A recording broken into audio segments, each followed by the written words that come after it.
भारत माता की जय। जय बीसी, जय बीसी, जय बीसी, जय बीसी। एससी एसटी बीसी ఐక్యత వర్ధిల్లాలి, ఎస్సీ ఎస్టీ బీసీ ఐక్యత వర్ధిల్లాలి। రేవంత్ రెడ్డి సర్కార్ గతంలో కామారెడ్డి బీసీ రిజర్వేషన్ కింద అనేక మాయమాటలు చెప్పి ఈరోజు తెలంగాణ ప్రజలను బీసీ కార్డు పట్టుకొని ఎట్లా మోసం చేయాలో అన్ని రకాలుగా మోసం చేస్తున్న వ్యక్తి రేవంత్ రెడ్డి సర్కార్। కాబట్టి బీసీలు అందరూ కూడా ఒకటై ఎన్నికల్లో ఖచ్చితంగా జనరల్ సీట్ అయినా సరే ఏ సీట్ అయినా సరే బీసీలు పోటీ చేసి బీసీలు కార్పొరేటర్గా గెలిచే ప్రయత్నంగా పనిచేసి ఖచ్చితంగా బీసీలను ఐక్యతపై తీసుకొచ్చి ఖచ్చితంగా మనము విజయం సాధించాలని కోరుకుంటూ బీసీ అందరూ కూడా ఒక తాటిపై నడవాలని కోరుకుంటూ భారత్ మాతాకి జై। ఈరోజు బీసీలకు అసలైన శత్రువు ఎవరంటే కాంగ్రెస్ పార్టీ।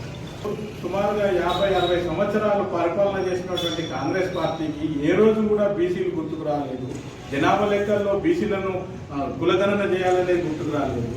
ఇప్పుడు భారతీయ జనతా పార్టీ అధికారంలోకి వచ్చిన తర్వాత కులగణన చేయాలనేటువంటి ఒక సిఫారసు చేసిండు। ఈ మధ్యలో అధికారంలోకి రావడం కోసం కామారెడ్డి డిక్లరేషన్ పేరుతో బీసీలను మోసం చేసి గ్రామ పంచాయతీ ఎన్నికల్లో కేవలం 17% మాత్రమే ఇచ్చి బీసీలను వంచిస్తున్నారు, దగా చేస్తున్నారు। బీసీలకు అరచేతిలో బెల్లం పెట్టి మొచేతో నాకిస్తున్నారు। ఇది దారుణమైనటువంటి పరిస్థితి ఉన్నది। ఎందుకంటే బీసీలకు ఎవరు శత్రువు అంటే రేవంత్ రెడ్డి బీసీల జీవితాలతో ఆడుకుంటున్నాడు, బీసీలను మోసం చేస్తున్నాడు। కేవలం వాళ్ళ యొక్క హామీలను నెరవేర్చకుండా పబ్బం గడుపుకోవడం కోసమే బీసీల పేరుతోటి దగా చేస్తున్నారు। బీసీల పేరుతో దగా చేస్తున్నటువంటి కాంగ్రెస్ పార్టీని బొందబెట్టాలి। కాంగ్రెస్ పార్టీ వాళ్ళు బీసీల పేరుతోటి మనల్ని మోసం చేస్తున్నారు కనుక మనందరినీ కూడా మనం ప్రశ్నించాలి।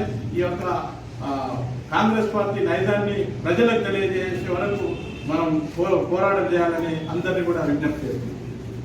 ఈ యొక్క కాంగ్రెస్ ప్రభుత్వం శివారు మున్సిపాలిటీలన్నింటినీ కూడా కలుపుతూ ఔటర్ రింగ్ రోడ్ లోపల ఉన్నటువంటి గ్రామ పంచాయతీలను సైతం జిహెచ్ఎంసీలో విలీనం చేస్తూ 300 డివిజన్లను ఏర్పాటు చేసిన సందర్భంలో ప్రజల యొక్క మౌలిక వసతులు కానీ కనీస సదుపాయాలు కానీ ఇంకా కళ్ళతో చూడనటువంటి జనానికి మళ్ళీ నరక కూపంలోకి నెట్టినట్టుగా నేడు డీలిమిటేషన్ పేరుతో ఈ శివార్లో ఉన్నటువంటి ప్రాంతాలన్నీ కూడా జిహెచ్ఎంసీలో కలపడమే కాకుండా మా మేడ్చల్ నియోజకవర్గాన్ని ప్రామాణికంగా తీసుకుంటే నాడు 227 మంది మేడ్చల్ నియోజకవర్గంలో ప్రజాప్రతినిధులుగా ప్రజల చేత ఎన్నుకోబడ్డారు।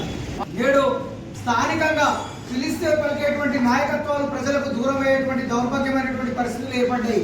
ఎందుకంటే ఒక్కొక్క చోట ముఖ్యంగా బోడుప్పల్లో 28 డివిజన్లు ఉంటేనే అభివృద్ధి అంతంత మాత్రంగా ఉండే। బోడుప్పల్ 1, చెంగిచెర్ల 1, 2 డివిజన్లు ఏర్పాటు చేసి ఏ రకమైనటువంటి అభివృద్ధిని ప్రజలకు చూపించాలనుకుంటున్నారు।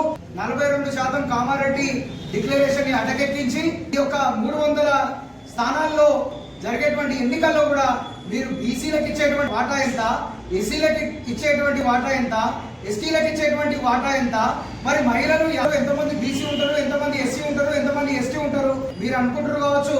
రేపు 300 డివిజన్లలో మా యొక్క జనరల్ సీట్లు ఎక్కువ ఉంటాయి కాబట్టి 42% కూడా బీసీలకు రిజర్వేషన్ లేదు కాబట్టి మొత్తం అగ్రకులాలే మేము గెలుస్తామని ఖబర్దార్ రేవంత్ రెడ్డి గారు।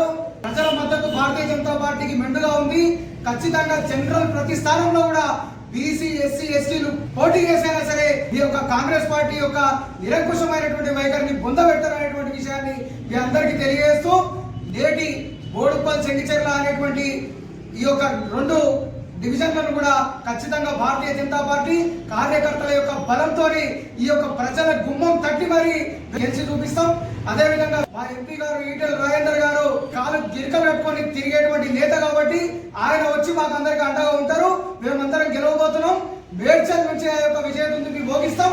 రేపు రాష్ట్రంలో భారతీయ జనతా పార్టీని కాషాయ ధ్వజాన్ని రెప్పలాడే విధంగా అధికారంలోకి తీసుకొస్తామనేటువంటి విషయాన్ని మేమందరం గుర్తుపెట్టుకోవాలి।